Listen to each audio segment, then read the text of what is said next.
odamlarga nima bo'lgan, narxi qayerdan oladi tushunmayman. 2 xonali uyini 83 ming deydi. Yana eski remontda. O'rtoqlar hozir uyga keldim, 2 xonali uyini 83 ming deyapti. Hozir men sizlarga xuddi o'sha joydan, xuddi o'sha podyezddan 2 xonali uyni 65 mingga ko'rsataman. Mana lokatsiyasini ko'ringlar. Karzinka, Behruz to'yxona, Naroda Ummon to'yxonasi. Xullas Parkinskiy bozori orqa tomoni, lokatsiya va shizor. Yo'llarni ko'ringlar, hamma udobstvolar bor. Mana bu mahalla. Bu anu yo'l naryo betidagi dom, o'rtoqlar. Mana shu domda joylashgan o'rtoqlar, yo'lni bo'yida. Mana yo'l. Ketdi endi ichkarilarni ko'rsataman.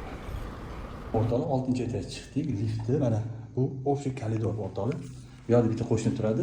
Bu yerda mana shu sotiladigan uyimiz. Mana bu koridor bonusga o'rtoqlar. Bu ham bitta plus.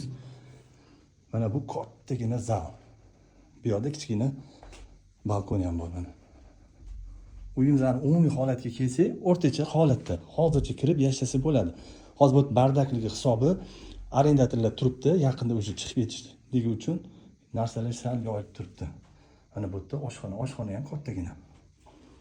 Mana bu yo'li, kladovka, yana mana bu yerga kattagina shkaf yasasa bo'ladi. Bu yerda yuvinish xonasi. Buni to'g'rilab olish kerak ozgina. Alohida sanuzli bor mana. Alohida. Bu yerda mana yotoqxona. O'rtoqlar bu 83 ming emas, 65 ming o'rtoqlar, 61 kvadrat, 2 xonali 6-etaj. Parkinskiy bozori orqasida Shampanskiy zavod deyilardi oldin. Shunday yo'lni bo'yida emas, yo'ldan bir 50 metr buyoqda. Lokatsiyaga vashcha gap yo'q. Telefon qilinglar o'rtoqlar, srochniy sotib olishimiz kerak bo'ladi. Sog' bo'linglar.